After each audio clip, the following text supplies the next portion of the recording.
Hope you guys are doing well. Welcome back. So in this video, I'm going to show you that how you can show the hard disk or the external devices or the external USB or whatever you are using, that how you can show those on your MacBook desktop. So let's start. So first of all, what we have to do, we have to open the MacBook. So as you can see, I've already opened it. And after that, we need to open the Finder. So as you can see, it has in the Finder.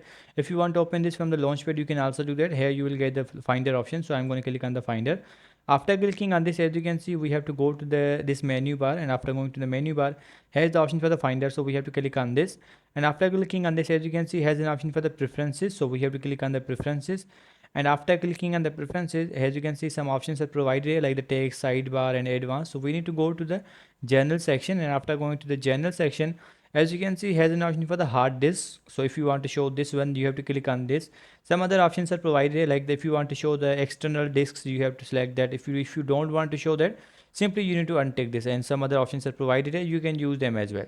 So I have selected this, and after selecting this, if you don't want to show this, you have to untick this, and it will be done. So in this way, you can show the hard disk on your desktop in MacBook. So I hope you guys understand this video, that how you can do this. So see you guys in the next video.